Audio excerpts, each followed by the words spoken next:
And then it flipped over, landed on its wheels, and they carried on driving. What did they do with all the eggs? Hard boiled. Oh, that's fine then. Mm. Oh, hi everyone, we're back. Hi there. Back here with John for our conclusion.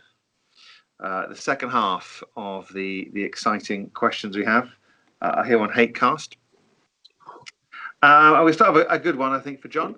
What are your top hobby tips? Oh, I knew this one was coming, and I'm ill prepared. I thought Monkey's tip on holding the piece you want to keep. Oh, I know. Like, mind blown. How did I not think of this? All these years I've been like, carefully. So I think that was so good. I'll probably pass on another one that I heard from Monk. He's extremely talented. He is. And he taught me a fantastic masking technique. Don't be impatient with your masking. You tie it up round the back, covering the nose and the mouth. And make sure you have a full gas tight seal. Yeah. What you do when you're masking is you mask out, and then you paint your mask with the color it was initially to fill the gaps under your masking tape, and then you paint with the color that you want your stripe or your negative space to be, and it gives you a much more defined mask because you've filled any potential gaps with the correct original color of paint. Does that make sense? Take me through that again. Right. So when you, I'll pull down a piece. So this isn't particularly well done. Am I just giving you some sexy crutch at the minute? I'm loving it. This is an example. So say you want to mask the nose cone here. Yeah. You'd mask off the nose cone, and then you would paint it the initial base color again. So underneath the mask is the original color. So you put the mask around. Monk had to explain this one to me a good few times as well. So you paint one color A. Mm-hmm. You put the masking tape on it. Mm-hmm. And you paint it color A again, and then you paint it B? Yes, you paint it color A again because there's going to be gaps under your masking tape. And if the gaps under your mask are filled with color A, color B hasn't got a chance to get into those gaps. Oh, yeah. I see what you mean. You with such a nice defined line. The line is a lot more crisp because I've done pulled it away and gone like kind of. Yes, yeah. So it stops paint B getting under the masking tape. Yeah. And it's got under there first. Mm-hmm. Mm-hmm. It's spot on, and it's helped me out for many an aircraft project where I need to define a line. It's fantastic. And also get an airbrush. What's your excuse? Get an airbrush. Everyone loves an airbrush. I think, yeah. And also, his tip about wearing apron. Always wear an apron. Just all the time. I wear one in the shower now. Yeah, just get an apron. Have your tools in the front pocket to hand. Get down, get comfy. Get a good light. I don't have a good light at the minute. I managed to blow my bulb. Need to get that replaced. Nightmare. A good light. That was Sasha was saying light's very important. Make sure you've got good light. Extremely important. Because as I'm getting older, I'm finding myself getting my eyesight starting to go. Look after your brushes. Never let when you're dipping your paint, when you're putting your brush in your paint, make sure that the paint never comes past the bristles. Yeah, that'll destroy your brush. And if you ever see anyone do it, give them a fucking slap. You absolute cretin! Learn how to paint. What was your art teacher? Some sort of some people meth head. They've never because it's not. Someone said to me, it's not the size of the brush; it's the point on the brush that's important. Yeah, you don't paint with the whole brush at the same time. You just paint with the tip, the edge of the tip. There's just so much kind of simple things you can do just to upgrade your paint job. When you get one of those little kits for kids to use, and you pull out the brush, and it's like the brush bristles go like that, and you're like, how is anyone ever going to paint anything with that brush? But you don't have to spend a fortune on brushes either. You can. I'd ordered a big old set off eBay, not eBay, off Amazon. I know, sorry, Rob. For like 15 quid. And it was a zip-up case, and it had like some really good brushes in. I mean, you can get, and don't ruin a nice brush on a weathering job. Go and buy some makeup brushes from the pound shop. So I bought the whole new set, and I'm going to transition. The brushes that I use now are going to become my weathering brushes and dry brush brushes, and my new brushes are going to be my delicate work brushes. One of the best hobby tips is keep a paint journal. Keep a paint journal right at the top, your force or your model or your color scheme, and then dots of paint on the paper. Yeah. And write what color it is, what brand, so you can, and where you're painting it, so you can color match later on. I mean, that is a brilliant idea. And I should totally do it. There's nothing worse than coming back to paint a support team or an extra tactical squad or whatever you have, to find out that you've not color matched it quite correctly. You have to come back in and you're like, what color? And these many military greens did I use for that coat? Of course. And if you're mixing up a certain color of paint for it, try and do it with dots, single drops of paint, and do it 10 drops. And then you can keep a ratio of percentage of mix. Mm-hmm. So, if you've got 2 drops of white and 8 drops of green, you've got a 20% to 80% mix. And you can write that in the notes. You can order from Army Painter empty bottles. I don't think there's a particular need for empty bottles. You can mix it on the fly. You could just put a sticky label, Red Army uniform color. I don't know whether it's going to be, and then stick it on the shelf, and it's there. Of course, but you just keeping a note of your ratio, because then you can come back and mix that paint again without doing it by eye. Yeah. I mean, there's always a slight natural variation as well. But oh, of course. That's the wrong color green. Oh, I'm getting a bit chilly. I'm just going to shut my window. Yeah. It's got a little bit breezy.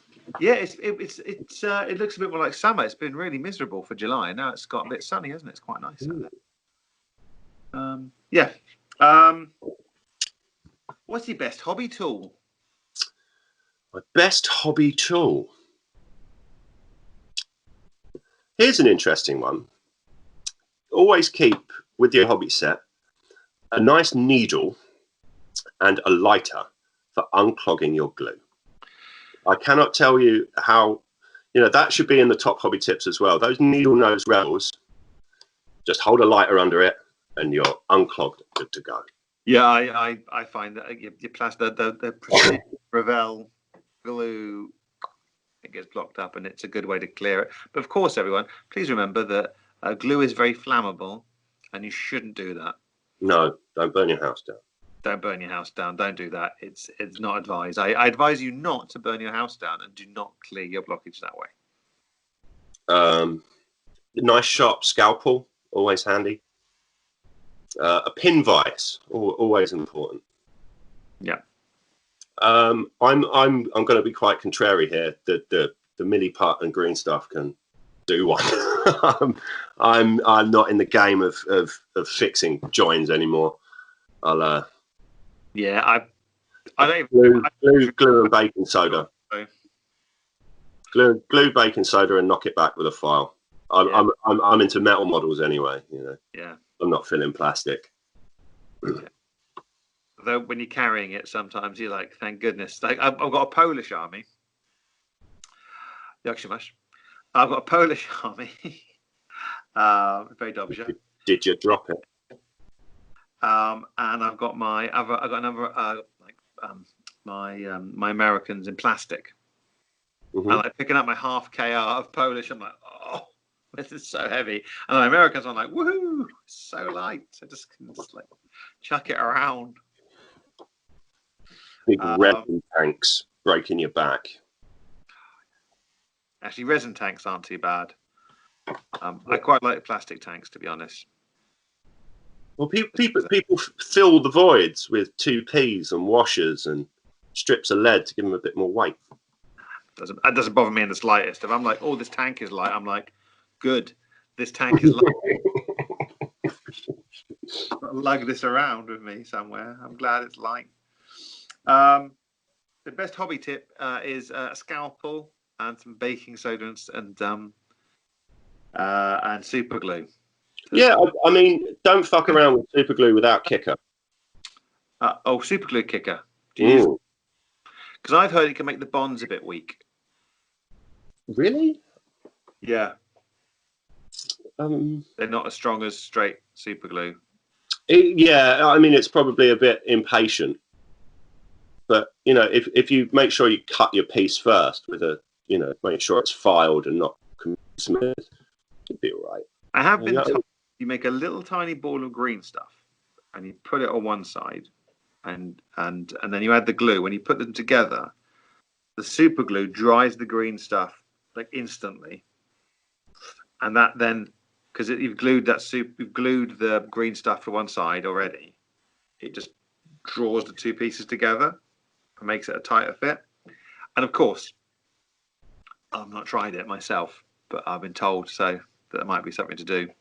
So I might try that out next time we speak. I might have tried it and see if it's horse feathers, as they say, or it actually is true. I have to give it a go. I have got a big old strip of green stuff here somewhere, but I don't have the time to be chewing up balls of green stuff like Toby does. Yeah, I've been another thing. If you get a pot of polystyrene cement and you just put chips of that's old school, man. That's like a Bob Hines technique. You get this like syrupy goo that you can just literally paint the plastic on it. You can fill it up that way. Again, I've never tried it. Well, apparently, with that technique, if you get super good at it, you can kind of paint beards on people with it, and actually use it to edit features of the model. You paint buttons on with it, and it's a very kind of early version of liquid green stuff. Yeah. For advanced Airfix modelers of the 70s, you sit there with a sprue and clip it and make up this little potion of washing stuff in banana oil, as the legends go. No. Yeah, that was the thing. If your models wouldn't take the undercoat, you're supposed to wash them in banana oil. Now, I have no idea what banana oil is. I'm guessing it comes from bananas. I've never heard of this banana oil. Back in the 60s, that was how no one ever primed their plastic, and oh god. Yeah, if you couldn't get the paint to stick, banana oil. That's what you need. That's horror show, man. Just when we live in such a time. We have such a range of products available. Like I bought a wet palette. I've got a little thing to hold my model. I've got a little zipping up bag of. I've got so much little hobby tools that generations ago I would have to make myself from cotton reels and old safety pins. John. Andy. How do you stay motivated? Oh, I don't usually. How do I stay motivated? I stick on an audiobook, just knock it down. I think one of the best ways to stay motivated is to stick on something in theme. I like to listen to music of if you're doing World War II shit, don't just sit there and bang out the Vera Lynn and drive your, neighbours mental. But pass the ammunition. Yeah, I think I listen to film scores, and I'll listen to video game soundtracks as well. Yeah, with a kind of militaristic angle, and I'll kind of find myself getting into the rhythm of it. You know, some of the kind of like Total War soundtracks or the Dawn of War soundtracks are quite good for it as well. You know, you want that kind of epic music in the background as you've just defeated two guys and want to kill yourself.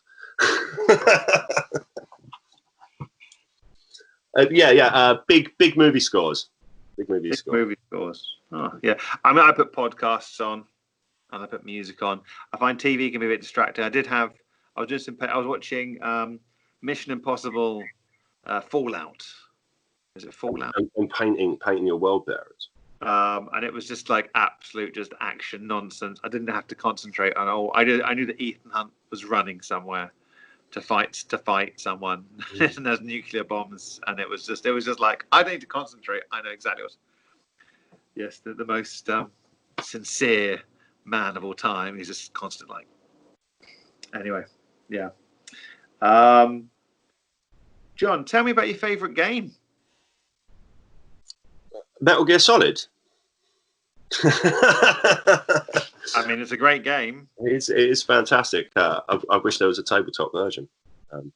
Well, I'm sure it's no. Do I bollocks? My favourite game. What? I don't even know what my favourite game is. Well, let's work through it now and try and work out what it might be. Is it Oi, That's My Leg? Oi, That's My Leg. I do like Touchy Beard, but that can get violent. That can get very violent. Very competitive. Like a bit of bolt action. Yes, I mean, are you looking at the shelves behind me? I do like bolt action. I like a lot of Osprey games as well. Yeah.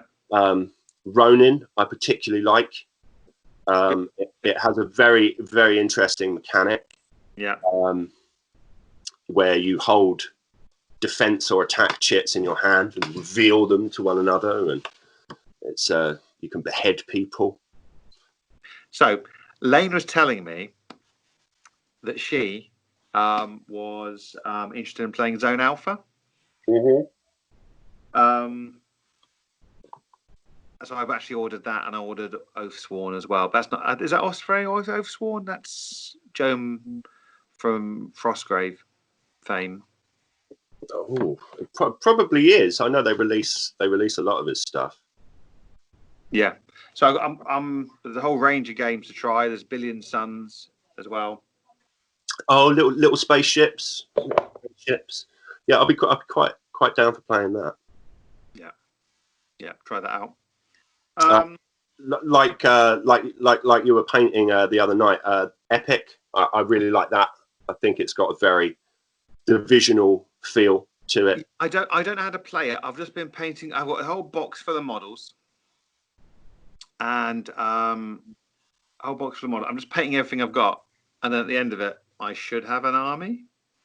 Oh, you've definitely got an army there. You've definitely got an army there. I'll help you get your head around the army building system. Trying to understand it, and Neil was trying to help me, and I was like, I have no idea. Yeah, it's odd. It's very odd. Cool. So, what did we do? Did we decide on what your favourite one was? We'll go with Mad Dogs with Guns. Nice. That's a gangster one, isn't it? It is. Yeah, because I was looking. There was another one. Is it the Chicago Way or something? Is called. Yeah. Like Dead Man's Hand, but gangster. And I was looking between Mad Dogs and that one, and in the end, I decided to buy neither of them. Well, they're all played with playing cards to give them that authentic gangster feel. Yeah, I quite like. Yeah.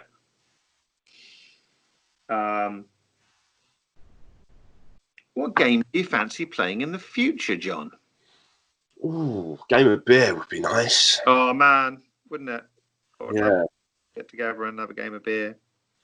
That would be really nice. Really, really, really nice.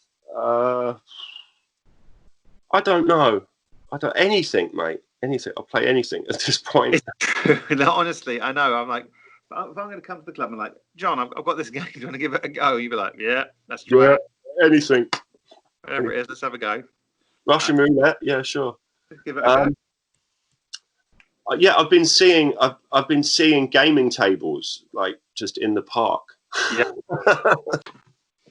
I look at weird sculptures and just go, oh, I want to play toy soldiers on that. I had this idea for years ago for having something called Street Hammer, where you would have a little case of models, and you would literally just pull out Space Marines, and you would play on like a park bench or in like in a flower garden, and then you'd roll dice. But the thing was, when you lost, the guy actually died. You got a hammer, and he smashed the model. You could blow him up with a firecracker. Literally, you were like, oh man. So you'd want to use second-hand models on eBay. Don't paint them too well. Oh, stop. Just imagine, did actually come around a corner to find people playing toy soldiers. When one died, the other guy got a hammer and went, bam, dead. But like, what's going on? That's fantastic. So anything. You literally want to play any game, but mostly beer. Yeah, I will play anything at this point. Anything. I'm looking forward to seeing all the English Civil War stuff on the table, all painted all at once. Because man, when we're all been stuck in our houses, all set up with nice terrain, it's going to look incredible. Oh, it's going to look mint. It's going to look mint. Take pictures, then we're going to pack it away and never get it back. Pack it down, hide it.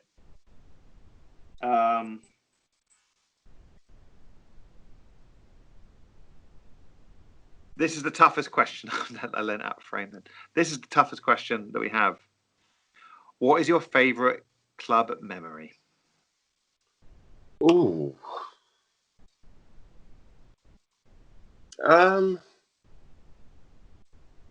Probably one of our little Christmas shindigs.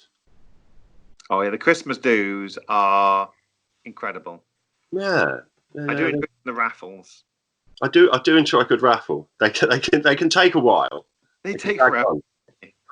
I've had complaints that they take too long, but I just want to make sure that everyone gets a chance to win something. You know, it's important that it's important that everyone goes home. You go home with something you don't want or need. Clear out the piles. Let someone else have them. Let someone else have them. But apart from that, the Frostgrave event we did recently was fantastic. Yeah. The bolt action day that Tom set up was absolutely mint. Absolutely mint. Unfortunately, I didn't get to play in that one. But I did get to build on my DAC, so that was something from it. No, I was there. I was the extra spare man in case we had an odd number turn up. But unfortunately, it was an even number, so I just had to do hobbying. But I had such a great time just wandering around and just checking out. It was such a good day. Such a good day. And Tom had prepared it so well that there really wasn't much need for me, and the people knew the rules, so it was just like, let's go around and have a look. Harsh but fair. I had your umpire hat on. I'm going to have to ask for the rule, but like, I don't know. I'm just looking at the rule book, and it's like, I mean, they could have looked in the rule books themselves if it was really, but there wasn't ever there was no point where it was so unreasonable that anyone had an argument with me. Normally, it was like, well, we think it's this way, we think it's this one, and I just go in the middle and go, well, what do you think, guys? And then I'd almost arbitrate the decision between the two of them, let them make a decision together rather than being Anyway, good memories, events at the club, all good. So we're going to take a quick break now, and we're back for the big questions at the end. See you soon. And we're back, and due to request from our legal department, John has a jumper on now. He was too cold. It was chilly in my flat. It was finding it hard to answer the questions because his brain was just thinking like, what are your favourite things? Fire, warmth. Loft insulation. Loft insulation, Honduras. But we're going to wrap things up now with the big questions that everyone wants John to answer, which starts with, John, what is your favourite paint and why is it Nun Oil?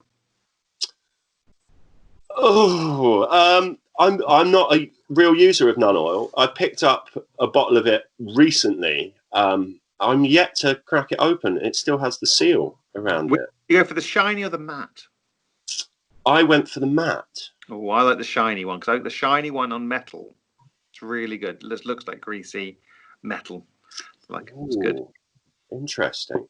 I mean, I am a fan of a wash. I like the army painter washes because they're very cheap and cheerful. You can just slosh a whole army in them, and it gives them a real definition. Actually, my technique is block colours, army painter soft tone, It's a really lazy technique, but it works. If you know 3 foot 6 foot rule, it gets an army on the table. Fucking do it, man. It's better than it sitting there unpainted. And amazing. I won a golden demon that way. No, it doesn't matter. I didn't, obviously, but the point I'm making is, you won a best painted, didn't you? Don't think so. I think maybe Dan certainly did. Dan won a best painted. I mean, I probably should. I've won things, but never. I don't think I've ever won best painted. I've won tournaments, but not for being best painted. It's serviceable, but yeah, it's not going to win any awards. But it's what you're after. I'm looking for tabletop standard that looks good, but doesn't necessarily have to be that extra 10 hours to make it amazing. You know, it's the level I want to get to, and I get to there, and then I think just a simple flesh wash as well can really go a long way. If you pick out a face with a flesh wash. So are you choosing the army painter washes? No, I'll go with the AK stuff, the AK figure series. Although it's meant for painting slightly larger, it's kind of meant for 32s or bigger figures, little busts and stuff. But their range of colours is spot on. Yeah, that's a really good. I've got the autumnal oak leaf camo set, which I used to paint those orcs, my UN peacekeeper orcs for Kill Team. It's a really nice set to do that camo. Well, they don't just do the camo sets. They do belt buckles and braces is a really good one. They're wood sets, really super defined wood. They're brushed aluminium sets. Anything. I mean, you can go to them. Whole range. I've got some of their materials for basing with as well. That's really good stuff. You may have noticed that most of my army is based. Most of my armies are based on mud, because I have got a big tub of the AK Interactive mud that I just slap on, and it works really well. It's like one of those Johnson & Johnson's Vaselines from the 90s that's still in your medicine cabinet. Because why the fuck do I need a gallon drum of mud? It's almost out. I need to buy a new one. I'm going to get a different one this time than the sort of wettish mud look. Maybe a drier mud look. John. Yes. Bards. Yay or nay? Nay. Oh. Don't like a bard. Don't like a bard. You're our first nay. I knew they were out there. People didn't like bards. Why don't you like bards? Is it just... They're the wanker that turns up with the acoustic guitar to the party. No one wants to hear it. They've got no talent. Well, they do have magical abilities in the game. I mean, but not necessarily in real life.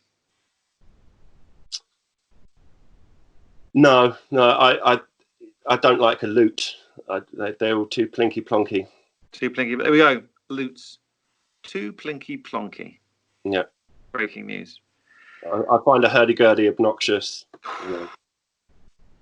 No one needs a hurdy-gurdy. John. Mimics. There's one behind you. Is that a chest of drawers? We don't have a chest of drawers. Is that your chest of drawers? It's got teeth.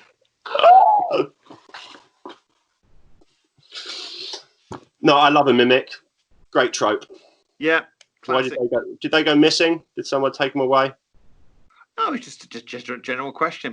Some people seem to like mimics, and some people seem to hate mimics. I mean, as far as tropes go, D&D tropes, love it. Gelatinous cube with a mimic inside it, and people struggle to get the magical box out of the gelatinous cube to find it's only a mimic. Only a mimic anyway. Yeah. I fooled you, and I'm the games master. Good. So that's the last of our set questions we ask everyone. But they had lovely Dan on the previous episode. Hi, Dan. And he posed a question. If you had a daughter, how would you help her to become involved in, war gaming in general? So I'm wondering, if you were to be blessed with a daughter, what would you do? Well, I don't think there's anything worse than a pushy parent. So Yeah. if they didn't want to do it, don't force them. You know, irrelevant of sex, don't force kids to do anything they don't want to do. Yeah. But, you just encouragement. You know, get them out, join a club. Would you? I mean, would you go to? Presumably, initially, you'd certainly go to the club with them. Yeah, sure. Yeah. I mean, Yeah, we do particular games. I mean, you know, in a few years' time, I think, you know, we're seeing certainly a movement of people like Annie at Bards, and we're seeing much more representation from Games Workshop. Oh, big respect to Annie. I mean, I love her sculpt, but I know they're not her sculpts, but the sculpts she sells. Yeah. You know, more female representation where it belongs. You know, it's fantastic. You know, World War II female Russians. Yeah. You know, and I can't believe no one else was doing them. You know. Yeah, it's crazy. Like, you know, the best snipers were all like women. I'm all about that tractor factory feminism, man. If you want to do it and you can do it, why aren't you doing it? You know, there is no kind of ceiling with this stuff. Yeah. Yeah. So there's absolutely no reason why you shouldn't be using. And I can certainly see in a few years' time we're going to start seeing female Space Marines. It wouldn't surprise me at all. No, it wouldn't. It would upset a lot of people.